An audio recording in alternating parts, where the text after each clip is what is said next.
तो credit policy में आधे % ब्याज दर की बढ़ोतरी की गई है, रिपो हाइक की गई है। इसके अलावा जीडीपी का अनुमान 0.2% FY23 के लिए कम कर दिया गया है। एक बहुत ही सधी हुई पॉलिसी एक चैलेंजिंग टाइम्स में है, जिसमें 6 सदस्यों में से 5 ने इस बात की तस्दीक की कि आधे % की बढ़त की जाए। पॉलिसी स्टेटमेंट में काफ़ी ऑप्टिमिज्म है। गवर्नर साहब ने बताया कि मॉनसून ठीक है, अब तक कोई दिक्कत नहीं है, खरीफ की फसल डिसेंट है, इंपोर्ट भी स्ट्रांग है, लेकिन साथ साथ हमारे अंदर की जो ग्रोथ है, डोमेस्टिक ग्रोथ इनसाइड की, वो भी इम्पोर्टेंट है। कैपेक्स बहुत तेज़ी से चल रहा है। एफपीआई का नेट इनफ्लो बढ़ा है $7 बिलियन से। रूरल डिमांड पिकअप कर रही है। मैन्युफैक्चरिंग पीएमआई ऊपर है और क्रेडिट ग्रोथ 16% थी। 9 सितंबर तक का फ्रीक्वेंसी डेटा दिखाता है, यानी सिस्टम में ठीक ठाक लिक्विडिटी है, इसलिए डॉलर को वो कैप करते रहेंगे, मैनेज करते रहेंगे। हालांकि इन्होंने साफ किया कि उनके दिमाग में किसी लेवल को लेकर के कोई रिजिडिटी नहीं है कि रुपये डॉलर का एक्सचेंज रेट क्या होना चाहिए। समय के हिसाब से जुडिशियस यानी परिस्थिति और डेटा के हिसाब से फैसला किया जाएगा। लेकिन बाजार की उम्मीदों के मुताबिक आधे % की बढ़ोतरी की और बाजार ने इसको पसंद किया। बैंक निफ्टी 500 पॉइंट ऊपर और निफ्टी ने सेंचुरी मार दी है, यानी बाजार को कोई नेगेटिव सरप्राइज नहीं मिला है, सिवाय इसके कि एक बहुत कॉशियस अप्रोच लेके चल रहे हैं वो। और उनका मानना है कि अगर क्रूड इस लेवल पे सस्टेन करता है या इससे ऊपर रहता है तो शायद आगे चैलेंजेस बढ़ सकते हैं। हमारे साथ जो मेहमान है बातचीत करने के लिए, उनको आपका परिचय करा दूं। सुनील सुब्रमण्यम सर तो हमारे साथ जुड़े हुए हैं, डीके जोशी जी हैं, आशीष चतुर्मोता, लक्ष्मी अय्यर, प्रकाश दीवान और उसके साथ स्टेट बैंक के मैनेजिंग डायरेक्टर अश्विनी तिवारी हमारे साथ जुड़ेंगे। जोशी सर, एक्सपेक्टेड लाइन पे हम लोगों ने बातचीत की थी, आवाज एमपीसी में आपने कहा था कि आधे % की बढ़ोतरी, बड़ा कॉशियस अप्रोच इन्होंने रखा है। फर्स्ट रिएक्शन क्या है आपका सर? देखिए, बहुत जैसा कि आपने कहा, ये बहुत ही सधी हुई पॉलिसी है। इन्होंने आरबीआई गवर्नर जब शुरू किया तो उन्होंने ग्लोबल एनवायरनमेंट की बात की, जो कि बहुत ही ज्यादा रिस्की है। डोमेस्टिक ग्रोथ मोमेंटम अच्छा है, पर इन्फ्लेशन का अभी भी खतरा बना हुआ है। तो इस एनवायरनमेंट में जो 50 बेसिस पॉइंट रेट हाइक किया है, ये 2 चीजें की तरफ टारगेट करता है। एक तो ये महंगाई जो डोमेस्टिकली अभी बनी हुई है ऊपर, उसको ब्रॉड बेस होने से रोकेगा आगे। तो एक तो महंगाई की दर को काबू में लाने के लिए है। दूसरा यह है कि जो ग्लोबल स्पिल ओवर इफेक्ट्स जिनकी उन्होंने बहुत बात की, उनका असर कैपिटल आउटफ्लो करेंसी पे पड़ता है, तो उसको थोड़ा ये म्यूट करेगा। तो ये दो तरह के इसके असर हमें इस पॉलिसी के दिखाई देंगे। तो ओवरऑल मैं ये कहूंगा कि ये बिल्कुल इस समय ये एक्सपेक्टेड था। उन्होंने फॉरवर्ड गाइडेंस देने से बिल्कुल रिस्ट्रेन किया है अपने आप को, क्योंकि इस एनवायरनमेंट में फॉरवर्ड गाइडेंस देना मैं मानता हूं बहुत मुश्किल है। आप अगर फेड की भी फॉरवर्ड गाइडेंस को देखेंगे, वो चेंज होती रहती है हर पॉलिसी के बाद। तो अभी उन्होंने ऑप्शंस ओपन रखे हैं कि आगे जिस तरह की स्थिति उत्पन्न होगी उस तरह से आरबीआई एक्शन लेगा रेट पे। ओके लक्ष्मी, मैं आपके पास आऊँ। इससे पहले आशीष चतुर्मोता जी, जबरदस्त तेजी है, 550 पॉइंट बैंक निफ्टी और 111 पॉइंट निफ्टी है। मौका है यहाँ पे अभी एंटर करने का तुरंत? जी देखिए, इसमें एक चीज जो हो रही है नीरज जी, वो ये कि निफ्टी 42,000 का लेवल बैंक निफ्टी ने ऑलमोस्ट टेस्ट किया था और वहां से करेक्शन 37,500 तक आया। और आज जिस न्यूज के डर के चलते इतना हम एक काफी करेक्शन देख रहे थे, अब क्योंकि वो न्यूज आउट हो गई, अब कहीं ना कहीं बाजार एक शॉर्ट कवरिंग मोड में आ चुका है। और मेरे हिसाब से 38,500 38,600 के लेवल, स्पॉट लेवल पे मुझे लगता है बैंक निफ्टी आपको रिकवर होता हुआ देखने को नजर आएगा। हालांकि पोजिशनली अभी कहीं ना कहीं बहुत क्लियर ट्रेंड नहीं बन रहा, पर मुझे लगता है एक कहीं ना कहीं एक शॉर्ट कवरिंग का मूव 300 पॉइंट का एक रैली कहीं ना कहीं बैंक निफ्टी में कर सकता है। और उसको प्ले करने के लिए आपको 38,000 के नीचे का स्टॉप लॉस लगाकर लॉन्ग साइड पर पोजीशन बनानी चाहिए। 600 तो हो गया, आप कह रहे हैं 200 और जा सकता है? 38,240 चल रहा है नीरज जी। हाँ। यहाँ पे मेरा मानना है 38,500 38,600 की ट्रेजेक्टरी बन सकती है। करंट से 400 पॉइंट की रैली बैंक निफ्टी में हो सकती है, यानी कुल 1000 पॉइंट की रैली बैंक निफ्टी में आज हो सकती है। संभावनाएं और संकेत लगभग वैसे दिख रहे हैं, क्योंकि बहुत जोरदार तरीके से खरीदारी यहाँ पे। तो आप इस पे अपने ट्रेड सेट करिए, तब तक मैं लक्ष्मी जी के पास चलता हूँ। लक्ष्मी जी, पूरी पॉलिसी का स्टेटमेंट 2 हिस्सों में है। पहले हिस्से में तो उन्होंने ग्लोबल पिक्चर जो पेंट की है उसमें कोई अच्छी बात नहीं है, सब बहुत ही कमज़ोर संकेत है और आगे डेटा ड्रिवन होंगे।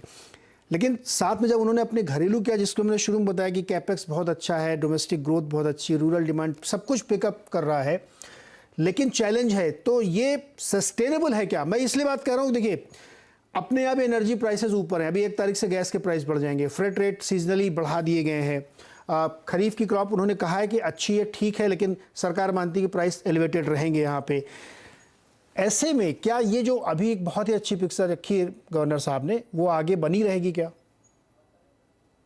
देखिए, सबसे जो आज का जो अहम टेकअवे है कि इन्होंने जो पॉलिसी का जो डिसीजन लिया, वहां पे उन्होंने संतुलन नहीं खोया। ये बहुत ही जरूरी था बाजार के लिए, चाहे वो बॉन्ड बाजार हो, चाहे वो शेयर बाजार हो। That is number 1। बाजार में एक लेवल तक ये उम्मीद की जा रही थी शायद कि वो जो बेगानी शादी में अब्दुल्ला दीवाना जैसी परिस्थिति ना आ जाए, तो वो डेफिनेटली काबिले तारीफ है। एंड अगर आप देखोगे तो ग्लोबल ग्रोथ की ग्लोबल जो परिस्थिति है, उसके कारण जो चलते हुए हेडविंड्स है, उन्होंने उसको सराहा है, नो डाउट अबाउट इट। लेकिन यहाँ से लेके आगे बढ़कर कैसे ये परिस्थिति अनफोल्ड होती है, वो देखना ज्यादा जरूरी हो गया है।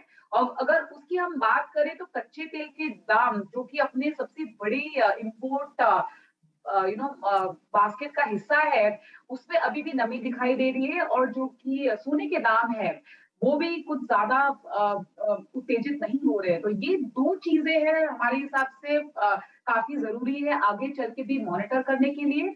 और रही बात डोमेस्टिक ग्रोथ की, ये जो अभी दिवाली दशहरा का जो मौका है, वहां पे हल्की हल्की कंजम्पशन डिमांड जो है वो भी आती हुई दिख रही है। तो ग्रोथ में उन्होंने ज्यादा नहीं किया है, 20 basis points is not a big deal.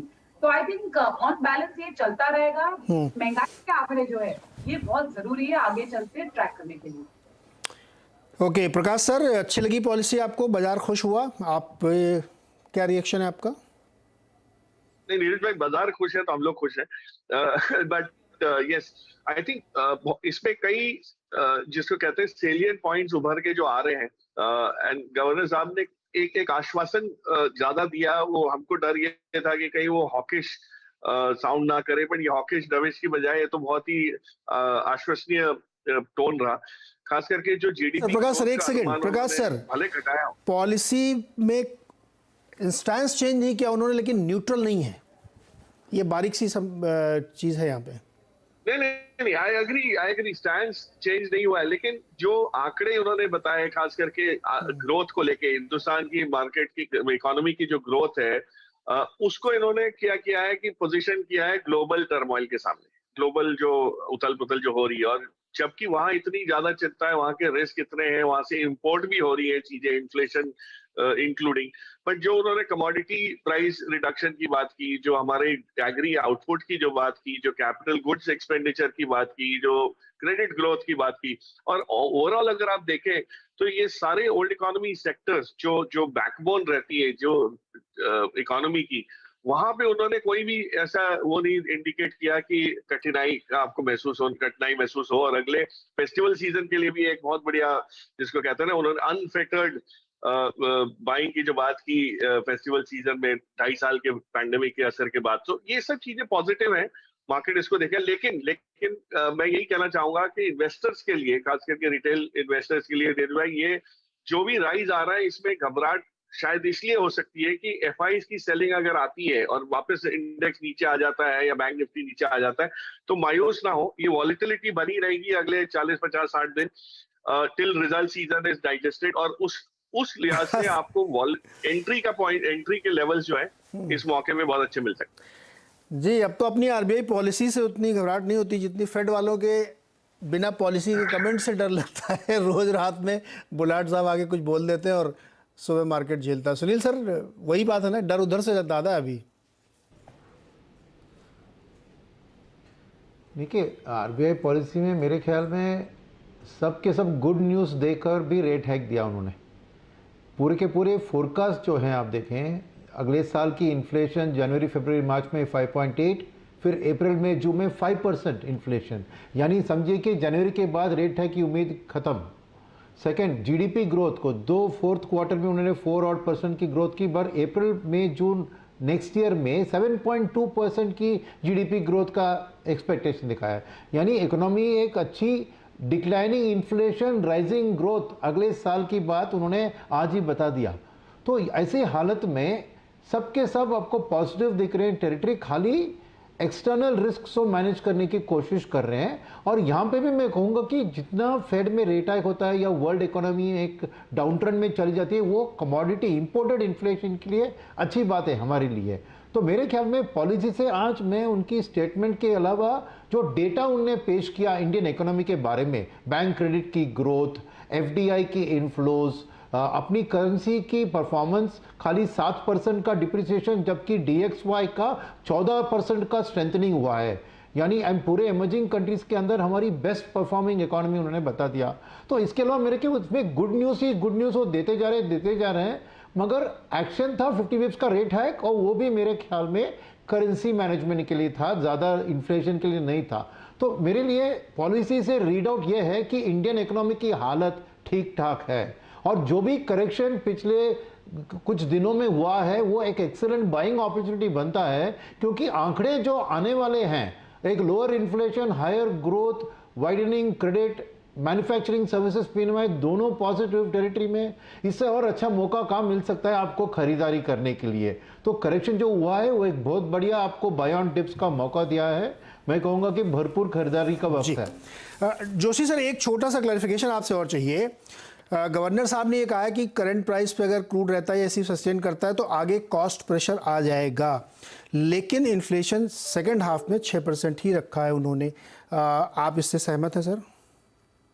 देखिए, इन्फ्लेशन को जो खतरा, मेन खतरा बना हुआ है वो फूड इन्फ्लेशन से है।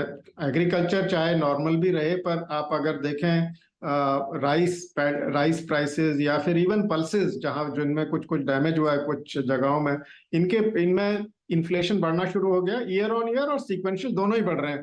तो थोड़ा दबाव जो है वो फूड इन्फ्लेशन का बना रहेगा।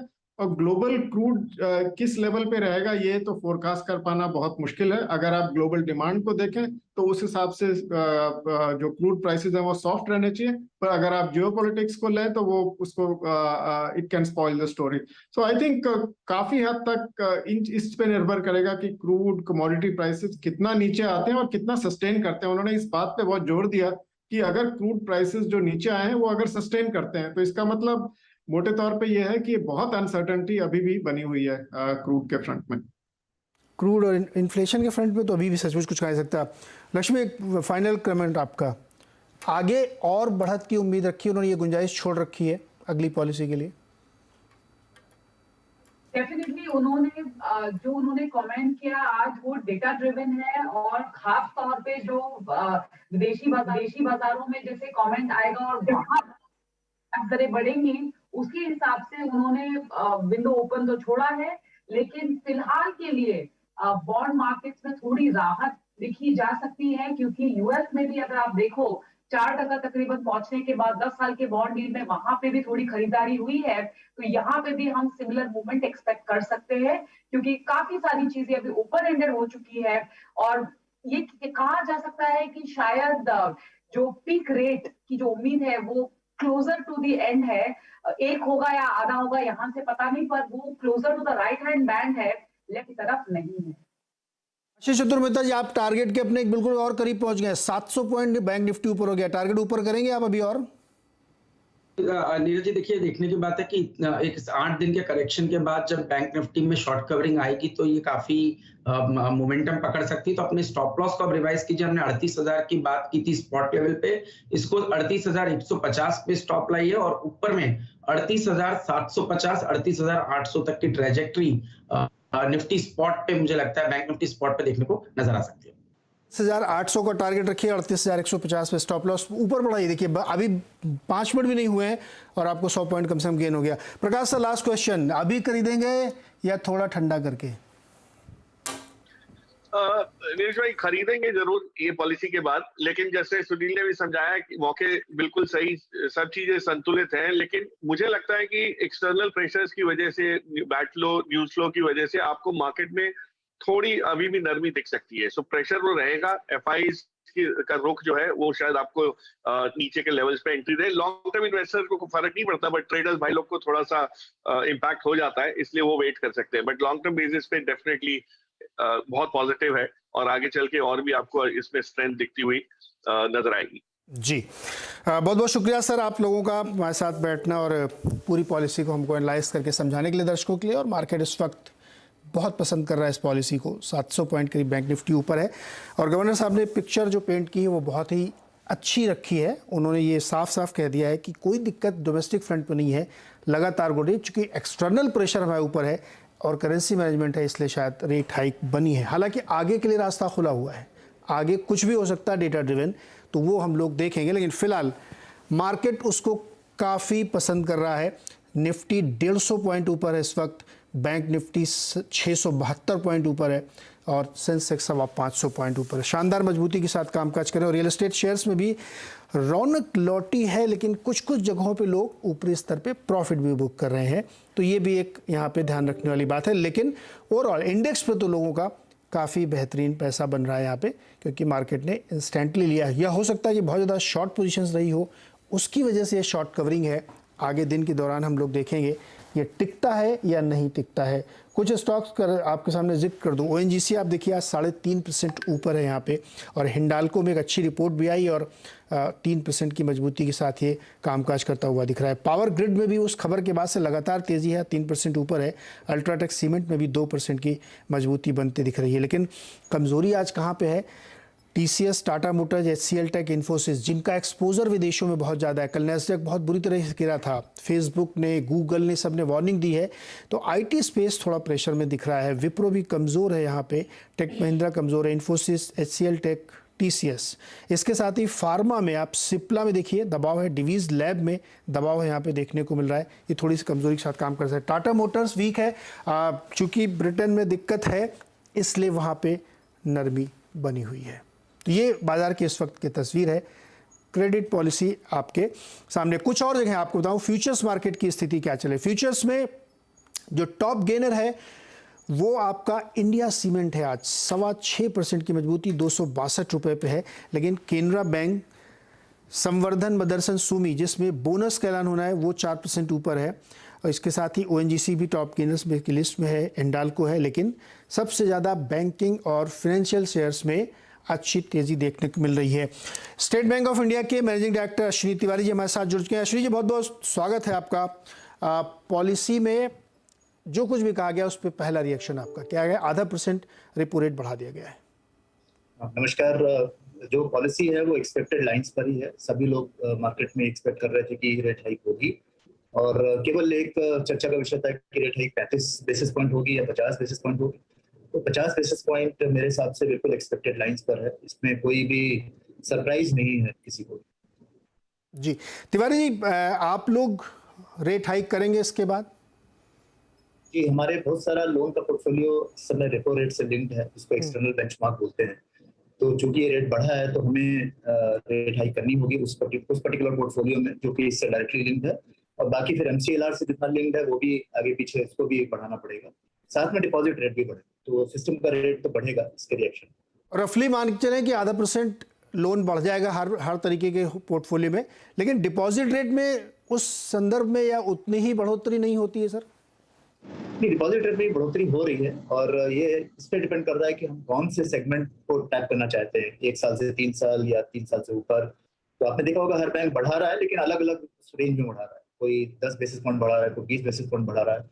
और ये भी ध्यान रखने की बात है कि जो डिपॉजिट ग्रोथ है पिछले 1-2 महीनों में, वो लोन ग्रोथ से पीछे चल रही है। डिपॉजिट ग्रोथ करीब 9.5% है, लोन ग्रोथ जो पिछले 1 महीने 2 महीने में करीब 16-16% हुई है। तो अगर ऐसे ही चलता रहा तो डिपॉजिट की थोड़ी बहुत शॉर्टफॉल दिखाई पड़ेगी और आगे चल करके तेजी से बढ़ाना पड़ेगा डिपॉजिट रेट को। तो इसलिए डिपॉजिट रेट थोड़ा लैग करके आता है लोगों को। ये गैप सर कितना कम होगा अभी जो 16% और 9% है? जी, 16-9% है, लेकिन बेस चूंकि एडवांसेस का लोअर है क्रेडिट का डिपॉजिट की बनिस्बत, तो इसलिए ओवरऑल हो सकता है कि थोड़ा बहुत एब्सोल्यूट लेवल में अभी भी सरप्लस हो। लेकिन अगर ये रेट एडवांसेस की और लोन ग्रोथ रेट कंटिन्यू करती है, ऐसे रहती है, तो डिपॉजिट में जो बढ़ोतरी होगी आप देखेंगे कि हो सकता है लोन के रेट से ज्यादा बढ़ जाए। क्योंकि अगर डिपॉजिट डिपॉजिट शॉर्ट पड़ेगा तो लोगों को दिक्कत आएगी और बोरोइंग कॉस्ट जो है वो ऑलरेडी ज्यादा है। इसलिए देर से देर अगर लोन ग्रोथ सस्टेन करेगी तो डिपॉजिट रेट की भी ग्रोथ तेजी से होगी। तिवारी जी, उन्होंने बार बार कहा गवर्नर साहब ने कि लिक्विडिटी जो सिस्टम है उसको विड्रॉल का जो प्रोसेस है वो चलता रहेगा, क्योंकि उन्होंने अपने रुख में कोई परिवर्तन नहीं किया है, इसलिए इसको न्यूट्रल हम लोग नहीं मान सकते हैं। आप लोगों के सामने, चूंकि आप बार बार ही हम लोग चर्चा भी कर रहे हैं कि डिपॉजिट रेट बढ़ना तय है क्योंकि उसकी ग्रोथ कम आ रही है, इस वक्त की सिचुएशन में लिक्विडिटी की समस्या खड़ी हो रही है क्या कहीं कहीं पे क्रेडिट ग्रोथ देखते हुए? देखिए, लिक्विडिटी कम तो हुई है सिस्टम में, और गवर्नर साहब ने जो बताया वो पूरे सिस्टम लिक्विडिटी की बात कर रहे थे, जिसमें गवर्नमेंट के बैलेंसेस भी आते हैं, जिसमें रेपो के भी बैलेंसेस आते हैं, तो उसको देखते हुए पर्याप्त लग रही है, बट पहले से काफी कम हुई है। तो जो डे टू डे लिक्विडिटी जिसको बैंक देखते हैं उसमें डेफिनेटली कमी आई है। तो इसीलिए आप देख रहे हैं कि बैंक बल्क रेट डिपॉजिट भी बढ़ा रहे हैं और इसके अलावा अपनी ओवरऑल डिपॉजिट रेट भी बढ़ा रहे हैं। तो सारी बात इस पे डिपेंड करती है कि जो लोन ग्रोथ है वो कितना सस्टेन करती है। हमारी उम्मीद यही है और हम ऐसा देख रहे हैं कि लोन ग्रोथ सस्टेन करेगी, तो अगर करेगी तो डिपॉजिट रेट ग्रोथ का बढ़ना तय है। जी सर, एक सवाल और, चूंकि क्रेडिट ग्रोथ बहुत ही रोबस्ट है, कई सालों के ऊपरी स्तर पे चल रही है, लेकिन लगातार ब्याज दरें भी बढ़ रही हैं। मैं थोड़ा सा सेगमेंट वाइज समझना चाहता हूँ, अलग अलग करके उसको देखें, कॉरपोरेट और ख़ास तौर पे रिटेल में होम लोन वाली, कोई फ़र्क हाल फिलहाल के दिनों में देखने को मिला? क्योंकि ये जो 16% नंबर हम हाई फ्रीक्वेंसी डेटा के हिसाब से बात कर रहे हैं, रिसेंटली कोई आपको चेंज दिखा है इसमें क्या? ये देखिए, अभी तक ये हो रहा था कि जो रिटेल लोन ग्रोथ है, जिसमें कि आपने हाउसिंग लोन की बात की या पर्सनल लोन की बात करी, तो ये तो पिछले 2 सालों में भी अच्छा ही चल रहा था और उसमें कोई कमी नहीं दिखाई पड़ी। रेट हाइक होने की वजह से ना तो हाउसिंग लोन के रेट में कोई कमी आई है ग्रोथ में, ना ही एक्सप्रेस क्रेडिट या पर्सनल लोन के रेट में कोई कमी आई है। तो personal loan, housing loan, gold loan, ये तो अभी भी इतनी तेजी से चल रहे हैं, जो कि 18 से 20% तक की ग्रोथ कर रहा है। और कॉर्पोरेट लोन ग्रोथ अभी तक कम चल रही थी, इनफैक्ट लास्ट ईयर तो नेगेटिव भी थी। इस समय करीब 10-10.5% पे कॉर्पोरेट लोन ग्रोथ है, जो कि अच्छी ग्रोथ है पिछले साल की बनस्पत। और अब आप जो 16% देख रहे हैं, इसमें ज्यादातर जो जिम्मा है, ज्यादातर जो हिस्सा है वो कॉर्पोरेट लोन ग्रोथ का ज्यादा है। तो अश्विनी जी ने बताया कि कॉर्पोरेट ग्रोथ और जो रिटेल लोन ग्रोथ है दोनों रोबस्ट है और बहुत ही बेहतरीन प्रदर्शन यहाँ पे चल रहा है। एज ऑन डेट कोई दिक्कत नहीं है लिक्विडिटी, लेकिन आगे जाते हुए डिपॉजिट रेट बढ़ाने पड़ेंगे, क्योंकि कहीं ना कहीं अब थोड़ा सा ये महसूस हो रहा है कि क्रेडिट ग्रोथ के सामने डिपॉजिट ग्रोथ उतनी नहीं है, जो कि अभी 9 और 16 के बीच में, तो ये डिफरेंस थोड़ा सा कम होगा। तिवारी जी, बहुत बहुत शुक्रिया हमारे साथ जुड़ने के लिए और यह चर्चा करने के लिए। तो SBI की तरफ से जो भी लोन रेट्स हैं वो बढ़ेंगे, क्योंकि वो लिंक्ड है, इसलिए आप मान के चलिए कि मोटा मोटी आधा % आपका जितने भी प्रकार का लोन होगा वो कम से कम बढ़ता हुआ यहाँ पे दिखेगा। लेकिन साथ ही साथ कुछ समय बाद आपको डिपॉजिट रेट भी बढ़ते हुए दिखेंगे। निफ्टी इस वक्त शतक के साथ कामकाज कर रहा है और बैंक निफ्टी में भी एक ज़बरदस्त तेज़ी है यहाँ पे 550 पॉइंट की। छोटा सा ब्रेक के बाद खिलाड़ी नंबर 1।